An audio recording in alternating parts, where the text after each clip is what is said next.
Sujeito é o elemento da oração a respeito do qual damos alguma informação. E essa informação ela é bem simples, ela é bem bacana, porque vem sempre, na maioria das vezes, no início da oração. Porém, não podemos esquecer que o sujeito ele pode vir no início, no meio ou no final da oração. Então, não é uma regra que ele venha sempre no início da oração. Já o predicado é a informação que é dada a respeito do sujeito.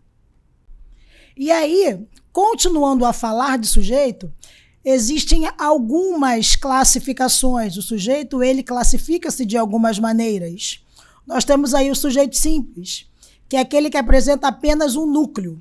O núcleo, convém lembrar, que é a parte mais importante que está dentro do sujeito, que é o substantivo. Exemplos para que você possa entender melhor. As casas da vila foram reformadas. Reformaram-se as casas da vila. O que foram reformadas? As casas da vila. Então, o sujeito dessa oração são as casas, na verdade, as casas da vila. Qual é o núcleo do sujeito? Casas. Já na segunda frase, observa-se que o sujeito ele está numa ordem inversa. Reformaram-se as casas da vila. O que foram reformadas? As casas da vila. Você observa que o sujeito não está no início da oração, e sim já no final. E qual é o núcleo do sujeito? As casas, que é o substantivo que está dentro deste sujeito. Nós temos também o sujeito oculto. Para você identificar o sujeito oculto, você precisa perceber a desinência verbal. O sujeito oculto ele pode ser também um sujeito desinencial ou um sujeito elíptico. O sujeito elíptico quase não usa-se mais esta nomenclatura. Usa-se mais o sujeito oculto ou desinencial. Pois bem, como que eu consigo identificar esse sujeito na oração? Através das desinências verbais. Logo, o verbo ele vai vir flexionado na primeira, segunda, terceira pessoa do singular e também na primeira e na segunda pessoa do plural. Exemplo. Viajamos ontem para Manaus. Observe-se que o nós ele está elíptico nesta oração. Observe-se que o nós está oculto nesta oração.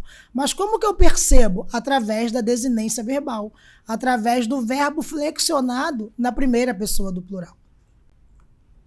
Sujeito composto é aquele que apresenta mais de um núcleo, ou seja, dentro do meu sujeito vai vir 2 ou mais substantivos. Exemplos: bois, vacas, bezerros andavam misturados. O que andavam misturados? Bois, vacas e bezerros. Logo, o sujeito composto são esses 3 substantivos que encontram-se dentro do sujeito.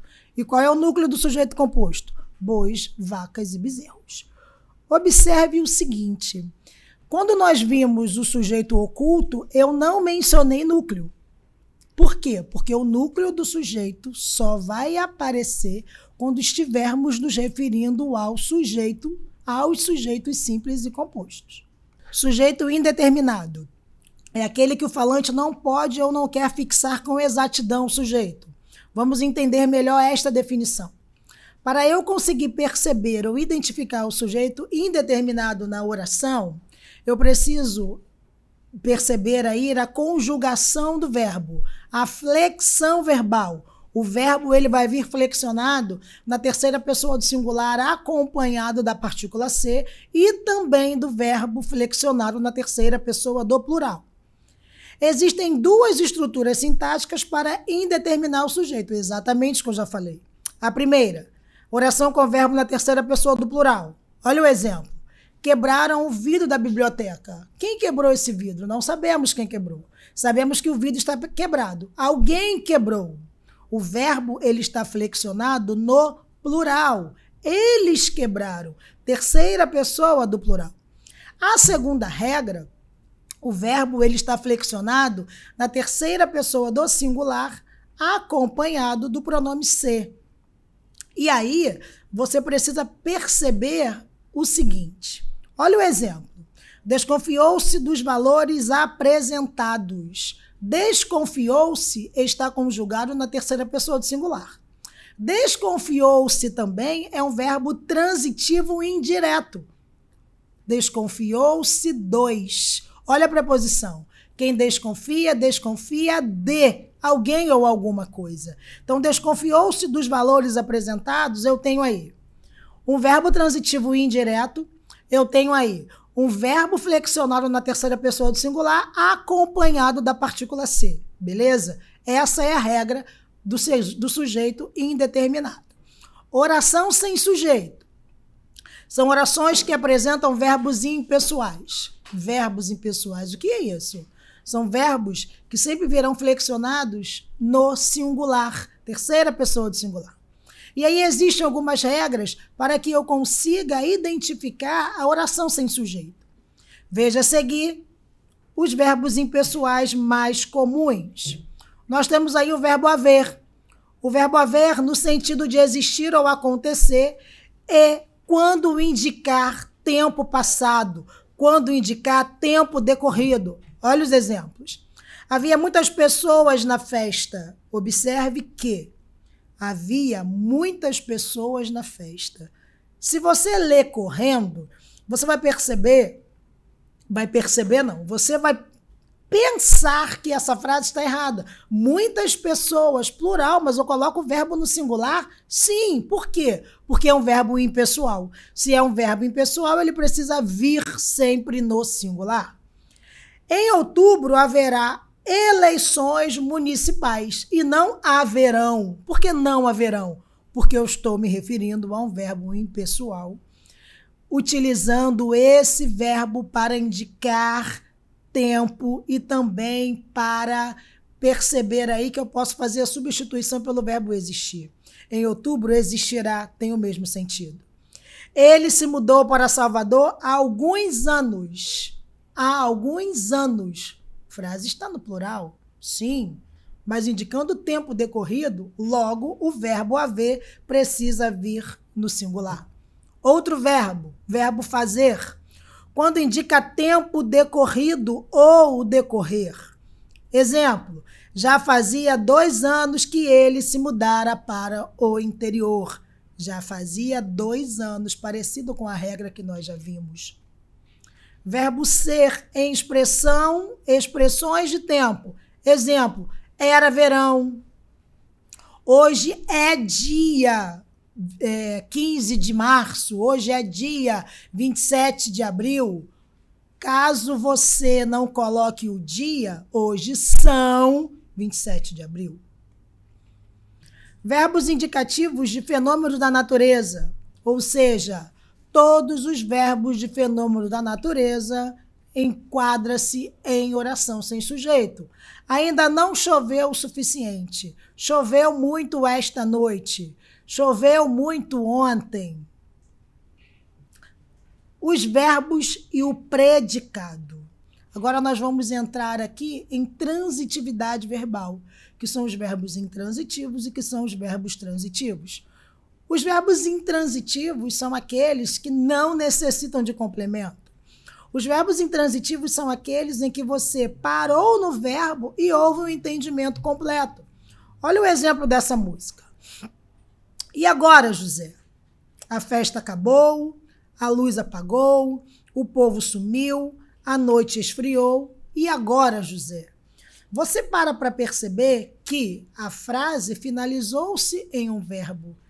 E mesmo assim houve um entendimento completo. Ou seja, não houve a necessidade de um complemento.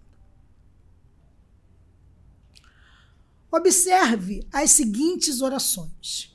A festa acabou, a luz apagou, o povo sumiu, a noite esfriou. Houve um entendimento completo aí? Sim. Separando o sujeito do predicado. O que acabou? A festa. Sujeito simples. O restante da oração é o meu predicado. É importante lembrar que o predicado ele sempre inicia-se através de um verbo. A luz apagou, a luz é o sujeito, apagou é o predicado. O povo sumiu, o povo é o sujeito, sumiu é o verbo, é o predicado. A noite esfriou, mesmo raciocínio. A noite, sujeito, esfriou, predicado. Verbos intransitivos são aqueles que são capazes de, sozinhos, formar um predicado, não necessitando, por isso, de um complemento. Olha o exemplo do verbo intransitivo. Maria chegou. Você consegue perceber que é um verbo intransitivo esta frase aí, porque você entende que Maria chegou e o meu raciocínio finalizou-se num verbo e há um entendimento completo. Agora vamos passar para os verbos transitivos. Os verbos transitivos são aqueles que necessitam de um complemento. Os verbos transitivos, na maioria das vezes, eles são os verbos fofoqueiros, porque eles vão sempre automaticamente fazer uma pergunta, querendo saber de alguma coisa. Verbos transitivos, ó. Sujeito, verbo e o complemento. O aluno comprou. O que é que o aluno comprou? Vai ficar aquela interrogação. O quê? Lúcia viu. O que é que Lúcia viu? O aluno gosta. Gosta de quê? Lúcia precisa. Precisa de quê? Os verbos das frases acima não são capazes de sozinhos formar o predicado. Diferente do intransitivo, que sozinho ele forma um predicado. Por isso, exigem um termo para completar-lhes o sentido. São os chamados verbos de predicação incompletos, ou seja, os verbos transitivos. E aí nós temos aqui, continuando o exemplo, ó, o aluno comprou o quê? Um coturno. Porque quem compra, compra alguma coisa. Lúcia viu o quê? O que que Lúcia viu? Um canção naval. Quem vê, vê alguma coisa. O aluno gosta. Quem gosta, gosta de. O que que ele gosta? Boina. E Lúcia precisa. Precisa de quê? Precisa de estudar. E aí você para analisar que todas essas frases, com esses exemplos, houve a necessidade de um complemento. Complemento esse com artigo ou preposição. Complemento através de um artigo ou através de uma preposição. Os verbos transitivos são aqueles que sozinhos não são capazes de formar o predicado, exigindo aí um complemento. Todo verbo transitivo exige um complemento, dependendo da regência do verbo. O complemento pode vir com ou sem preposição. Por isso, divide-se em verbos transitivo direto, verbo transitivo indireto ou verbo transitivo direto e indireto, que é o verbo bitransitivo. Vamos aos exemplos. Verbos transitivos diretos exigem complemento sem preposição, ou seja, exigem um complemento com artigo. Rita levou. Posso parar nessa frase? Rita levou o quê? Meu sorriso. O meu sorriso é o complemento. Logo, o verbo levar nesta frase é um verbo transitivo direto que exige um complemento que é o objeto direto. Eu não falo a sua língua. Eu não falo. O que eu não falo? A sua língua. Logo, a sua língua é o complemento do verbo falar. O verbo falar é um verbo transitivo direto e este complemento é o objeto direto. Verbos transitivos indiretos são aqueles que exigem preposição. Exigem complementos com preposição. Rita gosta. Quem gosta, gosta de alguém ou alguma coisa. Rita gosta de samba. Rita gosta de quê? De samba. De samba é o complemento, é o objeto indireto.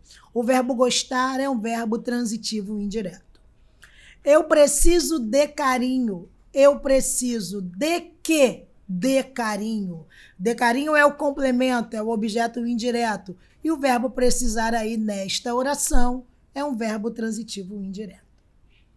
Agora nós temos o verbo transitivo direto e indireto ou o verbo bitransitivo, que é a mesma coisa. Exigem dois complementos, um complemento com preposição e um complemento sem preposição simultaneamente. A Rita deu um sorriso para o colega. Eu posso parar aí no verbo a Rita deu. Deu o quê? Um sorriso. Para quem? Para o colega ou para o seu colega. Observe que nesta oração nós temos um complemento com artigo, um sorriso, e nós temos um complemento com preposição, para o colega. Então, aí nós temos um verbo bitransitivo, automaticamente 2 complementos. Eu emprestei o livro a um amigo. O verbo emprestar. Olha a regência dele. Quem empresta alguma coisa a alguém ou para alguém. Nesta frase aí, nós temos, então, o verbo emprestar como um verbo bitransitivo, como um verbo transitivo direto ou indireto. Automaticamente, ele vai exigir 2 complementos. Um complemento com artigo, o livro. Outro complemento com preposição, a um amigo. Verbos de ligação. Qual é a função dele? A função de um verbo de ligação é ligar uma oração à outra. São verbos praticamente vazios de conteúdos, significativo, que funciona como um elemento de ligação entre o sujeito e atribuído e um atributo dele, que seria um predicativo do sujeito. Na maioria das vezes, os verbos de ligação só serão de ligação se após a eles vier um adjetivo. Olha os exemplos. Eu tenho aí o sujeito, que é a Luciana, o verbo de ligação, que foi colocado alguns verbos de ligação, e o predicativo do sujeito. O predicativo do sujeito é uma característica dada ao meu sujeito. Essa característica nada mais é do que um adjetivo. Lúcia é alegre. Esse verbo ser, ele é de ligação? Como que eu vou saber que o verbo ser nesta frase é de ligação? Porque depois dele vem o adjetivo. Quais seriam ou quais são os verbos de ligação?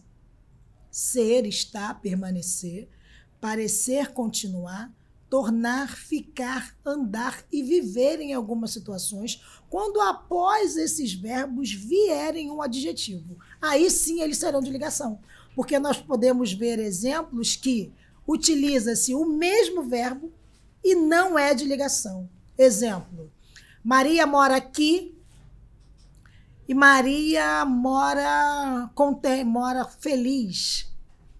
Ou, outro exemplo, Maria vive aqui e Maria vive triste. O verbo viver fica melhor a frase. Maria vive aqui, Maria vive triste. Peguei o mesmo verbo. Porém, eu preciso analisar o que vai vir depois dele. Na primeira oração, Maria vive aqui. O verbo viver, nesta frase, é um verbo significativo. É um verbo de ação, porque depois dele vem um advérbio. Já na segunda, Maria vive feliz. Nesta frase, o verbo viver é de ligação, porque depois dele vem um adjetivo. Outra frase. Luciana está alegre. O está é de ligação, porque depois veio o adjetivo. Luciana parece alegre. Também é de ligação, porque depois dele vem o adjetivo, e assim todos os outros exemplos que estão aí. Predicativo do sujeito. É o termo da oração que funciona como núcleo nominal do predicado. Sua função é atribuir uma característica ao sujeito, sempre através da medição do verbo de ligação ou não. Sua função é atribuir uma característica ao sujeito. Exemplo de predicativo do sujeito. Os alunos estudaram rapidamente para fazer uma avaliação. Nesta frase, eu tenho predicativo do sujeito? Não, não tenho predicativo. Vamos a outra frase. Os alunos estão felizes. Sujeito, os alunos, sujeito simples, que nós acabamos de ver, estão felizes é o meu predicado. Nessa frase eu tenho aí um predicado nominal, porque estão é um verbo de ligação e comprova-se por conta do adjetivo que vem depois dele. E esse adjetivo está caracterizando o meu sujeito alunos. Logo, esse felizes, esse adjetivo é o predicativo do sujeito. Tipos de predicado, nós temos 3 tipos. O predicado verbal, o predicado nominal e o predicado verbo nominal.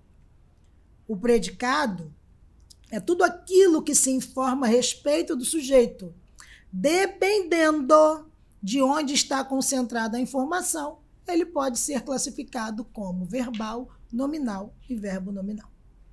O predicado verbal, a informação está centrada em um verbo transitivo ou intransitivo. O verbo é o núcleo do predicado. Para eu identificar um predicado verbal, o meu verbo precisa ser um verbo significativo. O meu verbo precisa ser um verbo de ação. Lúcia saiu da sala. Sair é um verbo de ação. Logo, o meu predicado ele é verbal. O avião chegou ao aeroporto. Chegar é um verbo de ação. Logo, o predicado é verbal. E qual é o núcleo do predicado verbal? O núcleo do predicado verbal é o verbo. O verbo é o núcleo do predicado. Logo, o núcleo do predicado verbal na frase Lúcia saiu da sala é o verbo sair. O núcleo do predicado da segunda frase, o avião chegou ao aeroporto, é o verbo chegar. Predicado nominal. A informação está centrada no nome, o predicativo do sujeito, ou seja, que é o núcleo do predicado. O predicativo do sujeito, que é o núcleo do predicado, a minha característica. E para eu perceber e identificar um predicado nominal, precisa vir um verbo de ligação. Nesse caso, o verbo não tem conteúdo significativo. É sempre um verbo de ligação. Exemplo, Luciana parecia contente. Sujeito Luciana, sujeito simples.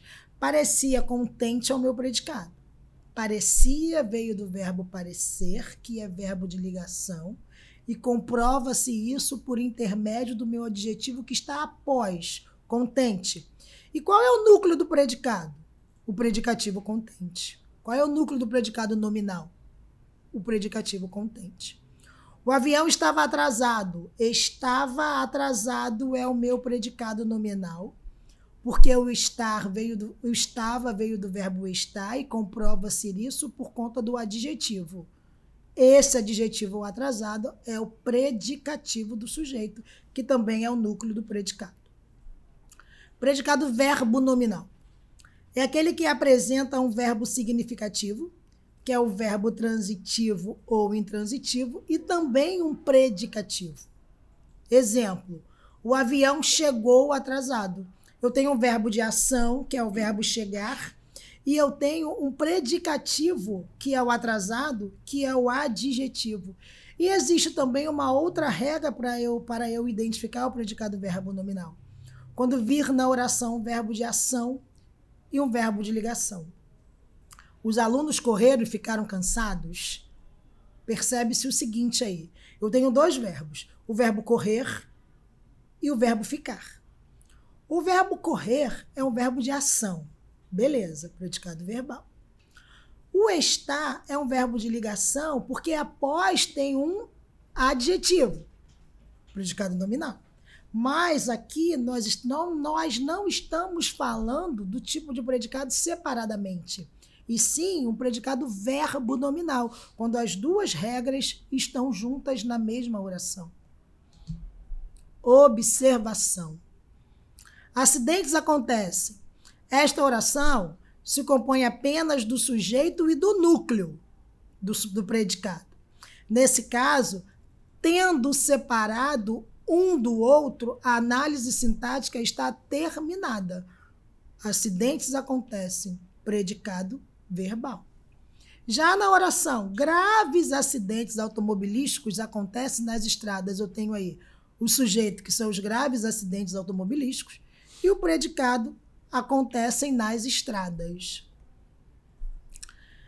Aparecem outros elementos dentro do sujeito e do predicado, e outras segmentações poderiam ser feitas, como vem ilustrado no esquema a seguir. Atenção aqui. Vamos pegar a mesma frase.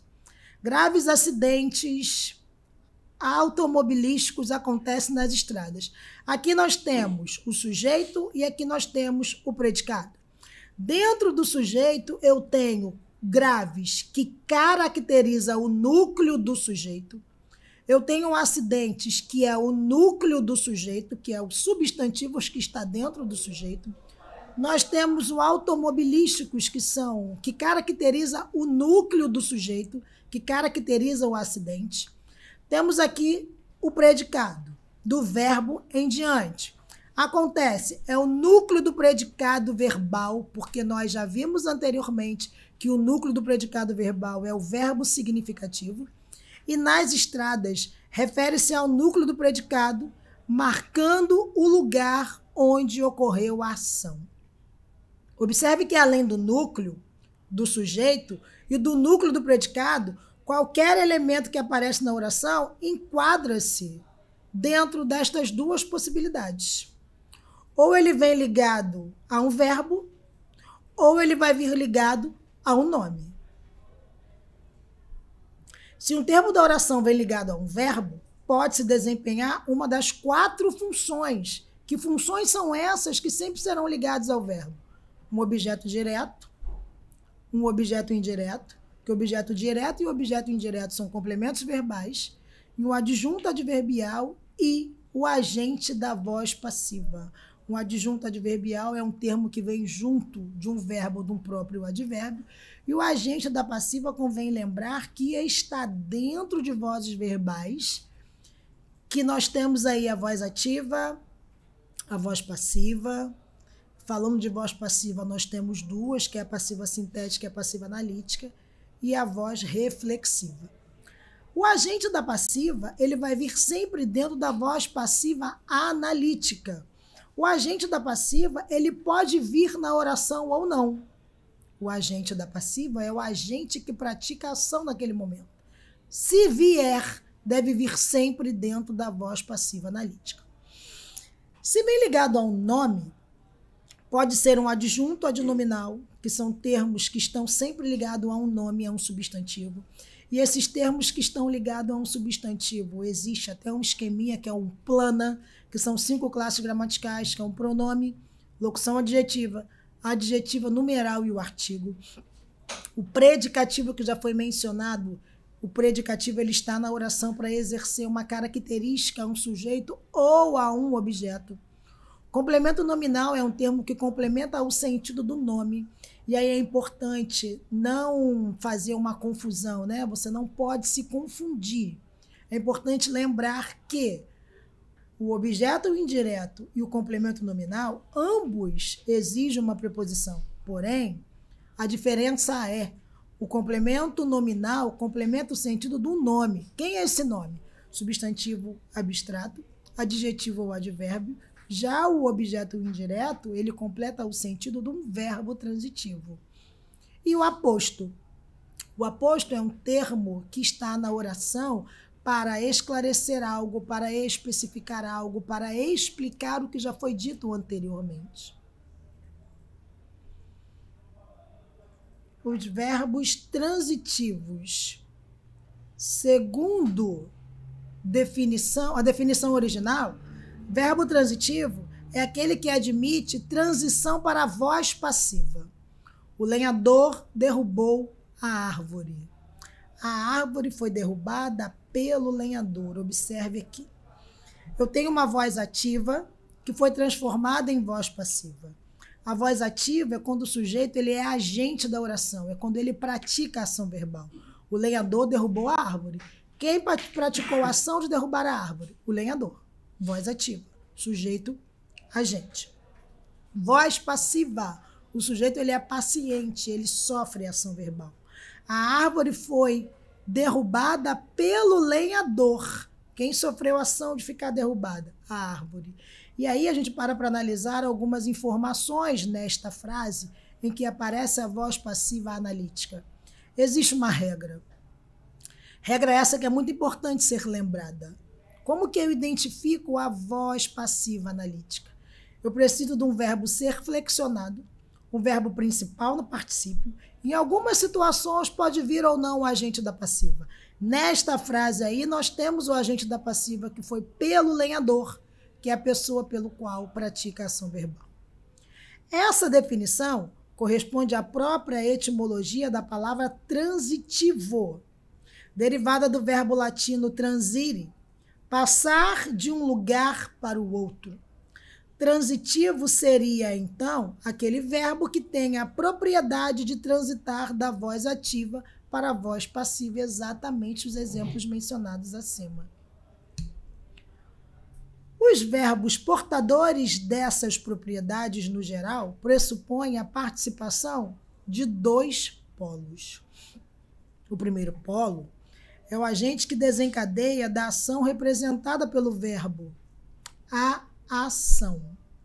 Um objeto, o segundo polo, isto é, um alvo ou uma meta que coincide com o elemento afetado pela ação ou resultado dela. Vamos a um exemplo. Retomando ao exemplo anterior, vamos lá. O lenhador derrubou a árvore. Eu tenho aí o agente, quem praticou a ação, que foi o lenhador. Eu tenho aí a ação, que foi o ato de derrubar, e eu tenho o objeto afetado, que foi a árvore. Ou ainda, o pássaro construiu seu ninho. Quem construiu seu ninho? O agente, o pássaro. Qual foi a ação que o pássaro fez? Construir. E qual foi o resultado dessa ação? O ninho construído. E aí, a gente chega ao final da nossa aula sobre tipos de sujeito, sobre tipos de predicado, transitividade verbal. Espero que tenha sido de grande valia para todos vocês.